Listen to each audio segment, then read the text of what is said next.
Google Maps, and it was a street that had very fantastic views of the Eiffel Tower. Lines up very nicely, and we will show you.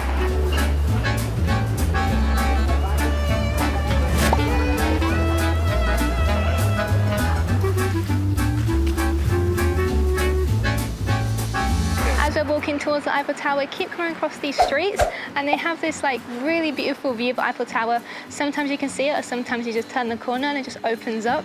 Yeah, it's so exciting. Every time we see it, it's just like, oh, quick, take a picture. This is such an incredible view. They just keep getting better and better. Amazing.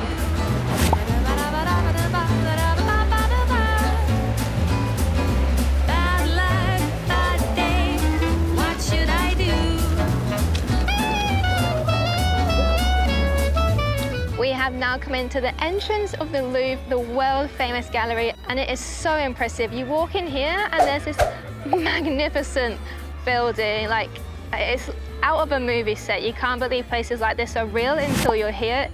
Absolutely stunning. I just keep looking everywhere at this building, all the intricate details around the windows and on the walls. You have like this classical music playing in the background, which really adds to the atmosphere here.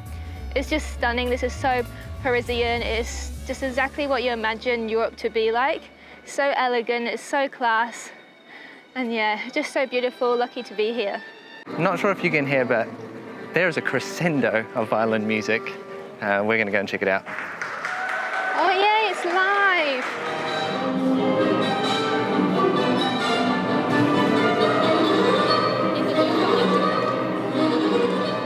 Yeah, it's so good. When you're in this part of Paris, everywhere you go, like every corner you turn, there's just something new to look at, some sort of archway that you go through. It's like a portal, and it just frames up some other buildings. Like, it's so well thought out and planned. It's a photograph everywhere. Interestingly, there is only one pond around the famous pyramid that has water in it.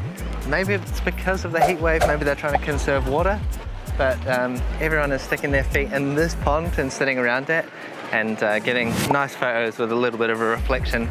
But it's so nice here, it really is beautiful. It's, I don't know, I guess you see pictures of these kind of places, but then when you come here, it's just like, wow, it really does impress you. It's not like you're disappointed by expecting something else, which is the case with so many other kinds of things online and with social media. We have come to a lovely little lunch spot now. I am sitting opposite the Notre Dame, so I can see the Notre Dame behind us, or behind Corey. We just ordered some food, and we just sat here. This is like very typical European, like Paris-style cafes and pubs on the streets. You can just sit out on the street. It's really lovely just watching the world go by. You just feel like you're right in it, aren't you? I think I'm so excited to be back in Europe, back in France, and having proper bread. Like bread in England, Australia, it just doesn't compare. It's like Full of preservatives, isn't it? this is just beautiful fresh. For dinner, I literally want to go get some bread and some like dips and hummus and just go and sit. The other thing that we noticed is like the waiting staff in these like restaurants and cafes, they're so onto it. They're so like attentive and fast, and the way they can like turn around a table when people leave is just incredible. It sounds silly, but it's the little things. Very close to Eiffel Tower is a supermarket, so we're going to pop in here, see if there's any snacks, but obviously a really nice thing to do here is to grab some food, pick up a picnic blanket or something like that, go and sit in the garden and enjoy a picnic with a view of the Eiffel Tower. I'm being such a typical tourist right now, and I have a baguette sticking out of my bag. But I really wanted some nice dip and a baguette and a juice. I'm going to go have a little break from walking for quite a while. I'm going to go find a nice little spot and do what everyone else does and have a picnic under the Eiffel Tower. So we think this barrier around the bottom of the Eiffel Tower must be something fairly new, because when we visited a few years ago, we went up the Eiffel Tower, there was not that barrier around it. We could actually walk very close and I think underneath it. Yeah. So I'm not sure about that, but I guess it's something new. There are so many people here. It is super busy. Obviously, this is one of the top things to do here in Paris. To come to this massive garden with this view right behind you, the Eiffel Tower, a gift from USA to France. France and the USA, they have a very good relationship, mostly because France helped USA when they were sort of trying to get independence from Britain, and France really wanted to do that because at the time they were really not happy with England, so it was their way of having a statement against England and supporting the USA. We have found a little spot in the shade, a bit too hot in the sunshine for me, but we have literally an incredible view of the Eiffel Tower. It's just, yeah, this is so nice. You really can't beat it, can you, for a picnic spot? Amazing. Shake it, shake it, shake it, shake it like a Polaroid picture. I'm going to try and do the Polaroid, or like famous locations around Europe or exciting cities. I've been doing it over for a while around Australia, like every state we went to I got a photo at the state border. This is going to be more of a landmarks and like just beautiful places. I always tell Corey off for not getting the Polaroid picture right. It's still developing, but as you can see, I've missed most of the Eiffel Tower, but we look happy. It'll be a nice memory. Very young army boys with guns. We just enjoyed a nice little rest break there. We saw so many people taking photos, having picnics. Everyone was trying to get the photo, like holding the tower. And of course we could see all the people on the levels of the Eiffel Tower as well, walking up it or going up the elevator. It looked very busy though, so that's something I'd recommend to do, like probably first thing in the morning and book in advance. Done it before, definitely recommend. It is a great view. But for now, we're going to go to the metro and we're going to go to another famous destination in Paris. We are heading over to Arc de Triomphe. We're going to take the number 6 metro because you get an epic view of the Eiffel Tower as you go across the bridge.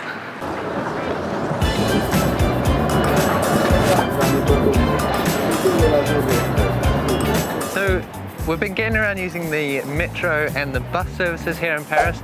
They're pretty easy to use, but you've got these little cards that you get. They're like little cardboard pieces with a magnetic strip. We found that if you put them in your wallet next to your like bank cards, the magnetic strip and that can deactivate the cardboard tickets that you get. So just be mindful of that. Don't put them next to your wallet.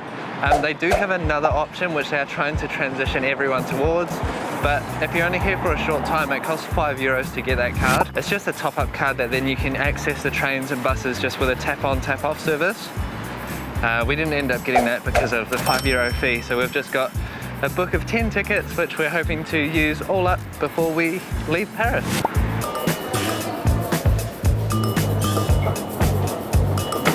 Well, we have come to Arc de Triomphe and yes, famous landmark in Paris, which means it is very busy, but it does look spectacular and I can see people walking on top. So you can actually access the top of Arc de Triomphe for €13 per person. So Arc de Triomphe is, I think, where the French get their reputation for the most crazy roundabouts. I don't even know how that thing works. There's people just stopped sort of in the middle. There's people stopped at the side of this intersection. It is chaos. Okay, we figured out how to get we figured out how to get past the crazy roundabout, and that's to go underneath the crazy roundabout. So we found the stairs. So we're going to head underneath the Arc de Triomphe. Okay, so there it is, the Arc de Triomphe. We're in the center of this roundabout. There are so many streets leading into this roundabout. There are so many roads. There's an awesome panorama on the inside. It must have been at least 10 roads leading into this thing.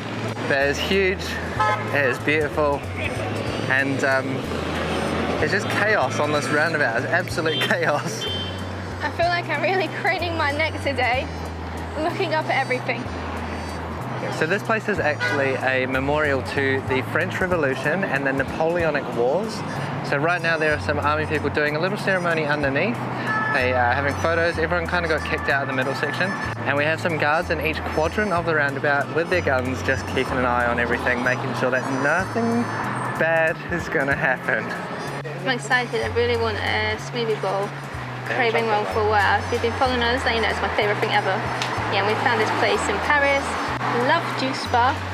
loads of options. They do like raw, vegan treats, smoothies, bowls. I saw there was like a vegan tuna sandwich. Yeah, heaps if you're plant-based.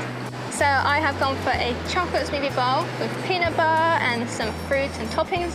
And Corey has gone for a vegan tuna sandwich. So that was the other option I was looking at. So I'm glad he has so I can test it. But this place is very cute. This road is actually relatively quiet. We're very near to Eiffel Tower too, so we're going to eat this and have a walk there after.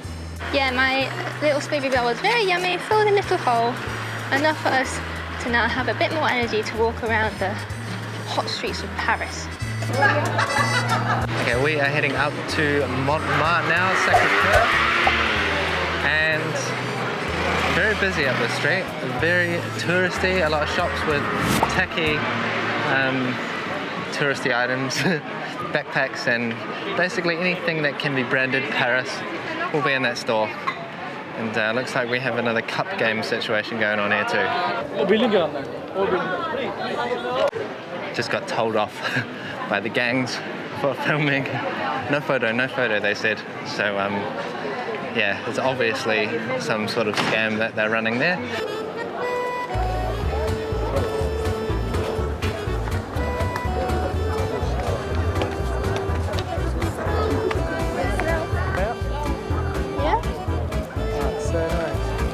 There's a few different paths, they're all very steep, but there is like a tram that you can take up. You just get to use your like metro passes, it's $1.90. We just used our last one, we bought like a pack of 10.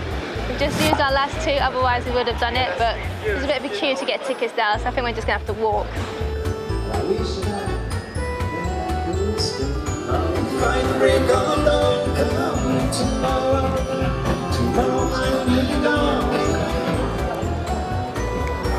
Okay, so we have made it to the top now and it's so busy up here. I did find out that it is the tallest point in Paris. And this region actually used to be kind of residential housing for sort of like lower income people. It wasn't as developed as it was as it is now. So it used to kind of be just a, yeah, like a cheap place to live near the city. And then came all of the dancing, Moulin Rouge, and everything got very built up.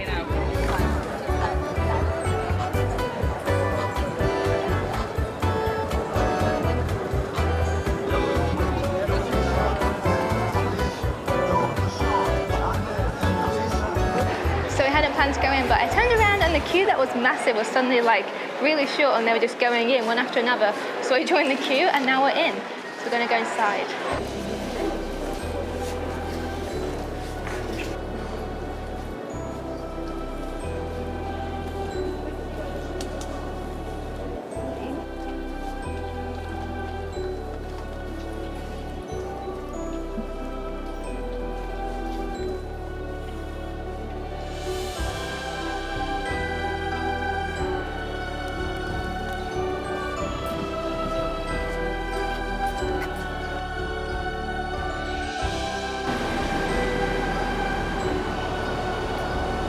We are starting our day off at this beautiful little Australian cafe we've stumbled upon. It's called Lulu, which is the cutest little name. It looks very Parisian, but also we could feel the Australian vibe in the menu, and the service here is super friendly. So we're going to stay here, have some breakfast, and then we're going to do a walking tour. I did quit coffee for a wee while, but I'm back into it because we're in Europe. And that's how you start your day, with an espresso. So we are about to start a free walking tour now. We've been using Guru Walks recently. So it turns out we are the only ones on the tour today. So we have a private tour. Charlotte and I with Thierry. Interesting. Well, to be the narrowest street in Paris. And this is interesting because you can imagine how it was during the Middle Age everywhere in Paris. Yeah. Napoleon III destroyed a lot of streets like that. This street is from the 14th century actually. Yeah, that was interesting. I've never done a tour before where it was just me and Corey. It's like a private walking tour. He said he only does a small group, but someone didn't turn up. But it was interesting because it just felt like we had a private tour guide, and it wasn't the usual tour where you go to all the main landmarks. He kind of took us around, showed us some historical places and pointed out to us things we definitely would have missed. if we were just here, you know, as tourists.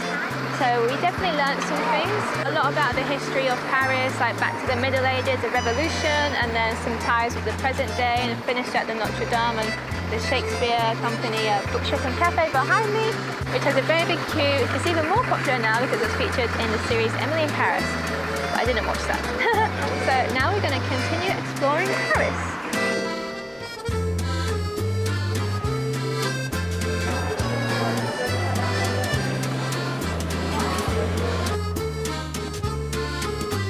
So with full bellies, we are heading off over to cross the River Seine near Notre Dame, but Notre Dame is actually closed at the moment because of the big fire that happened in 2019. So you can't really get anywhere near it, and there's lots of building work going on there. But there's a few things we want to see over here. One is an art gallery that is free, and there's some cool historical buildings as well. You don't get many of those water fountains around, do you? That's very fancy. I think that was the fanciest water fountain we've ever seen.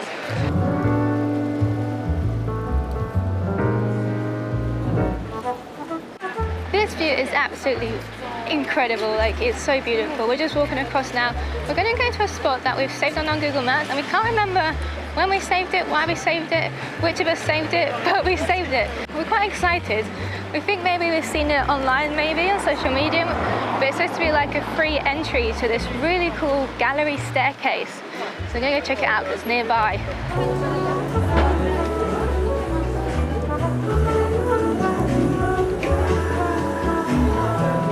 Well, it's an art gallery and it's free entry, and the staircase all the way up has paintings everywhere, and on each level there is, I guess, each artist's little section where they practice. Very cool. How long does it go? No idea.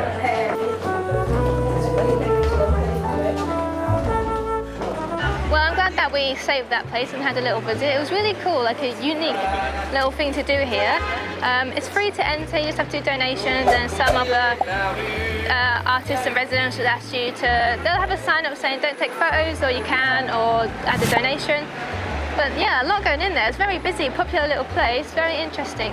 Yeah, there was one artist that was offering to do portraits too, so that was quite cool. We have come back to Petit Palais. So yesterday it was closed when we got here, so we thought we'd come back because it is free to enter and it's supposed to be beautiful, so why not visit? Walking up to the buildings, you're just presented with this huge golden gated doorway. It looks so spectacular. A lot of people taking photographs. We had a little peek in yesterday and it did look really beautiful. We saw like this garden, so very excited to go in. This place is absolutely beautiful. It is huge, and there's all this artwork on the ceiling, so everyone's just looking with their head craned upwards. It's gorgeous. Nice and cool in here too, isn't it? That sculpture gallery in there is so beautiful, so amazing. The sculptures are just incredible. But now we've come outside to this little courtyard. It seems there's maybe a cafe here, maybe we can get a coffee or something, but it's just so peaceful. We're right in the middle of Paris. Crazy.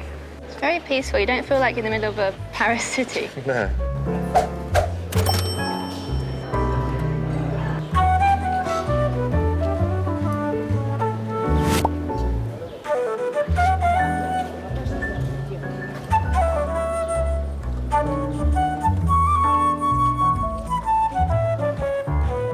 Well, we left Petit Palais now, and we're just walking across this bridge towards Invalides. I'm not sure how to say it, but it's a station here, a metro station, and a big park. And nearby there is a cafe that Charlotte wants to check out, so we're gonna go check that one out. But this place is just like full of gold. Everything looks so sparkly and ancient, but also new at the same time. It's just a city of monuments. You can really just find your way just by looking up, seeing what's around you, and sort of like knowing exactly where you are in the city. So huge buildings, monumental dome roofs, and lots of gold. We are on our way over to the Louvre now, but we are just passing through the shopping district. Heaps of shops. These are like the big sort of like big brand, big name shops, I think. H&M, Pull&Bear, Sephora. Higher end stores. Yeah, kind of like the classics. If you need to pick up any clothes or anything like that, something that you need for your trip, like, you know, a cheap pair of shoes or something, then I guess this is the spot for it.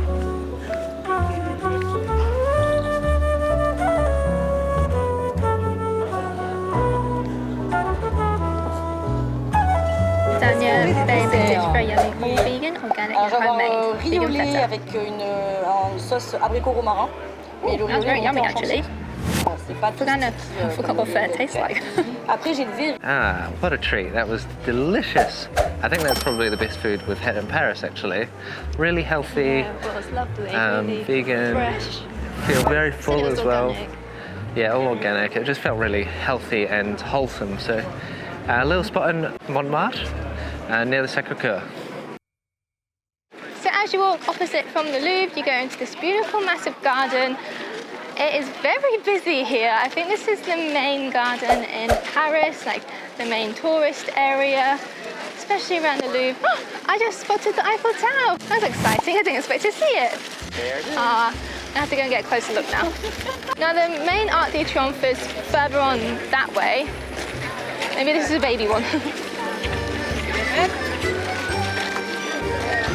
I feel like the Eiffel Tower is something that it doesn't matter how many times you see it, you're always like excited and like shocked when you do see it again. It's just so iconic, isn't it? It's one of those landmarks that's just famous worldwide. How busy is this? There are heaps of, I'm guessing, local people selling bits and bobs, like things that you might need on your journey out for the day. There's hats and sunglasses and lots of people selling like cold bottled water. So you could really just come down here, shorts and t-shirt, and leave fully equipped for any kind of day. But yeah, it's super busy down here, lots of tourists, all different accents. It's exciting to hear all that again. American, German accents, like Swedish, and yeah, it's just awesome. Look at the sunflowers. This is it is a beautiful garden. It is just stunning. Like, these flowers here are gorgeous. We've got a fountain, just amazing, incredible buildings. There's actually a big Ferris wheel, like a Paris Eye over there. And we have Eiffel Tower in the distance. Yeah, this is a very, very impressive garden in Paris. There's baby ducklings in the pond. Yeah. Look.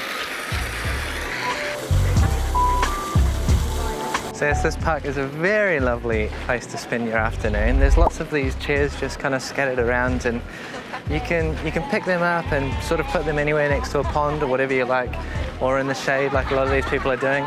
There's also lots of cafes as well, so if you want to find yourself something to eat, something to drink, or another coffee maybe, there's lots of different spots where you can do that. And there's lots of ponds scattered around as well. And right now we are just walking away from the Louvre and we're heading out towards the Arc de Triomphe.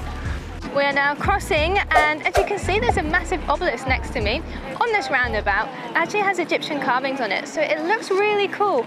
And some people believe, like, because these are actually in a few major cities around the world, and some conspiracy theorists believe they have some kind of power, and yeah, there's a lot of theories behind them. But yeah, they're very impressive, and the fact that there's a few of them all around the world, like, it is very interesting, isn't it?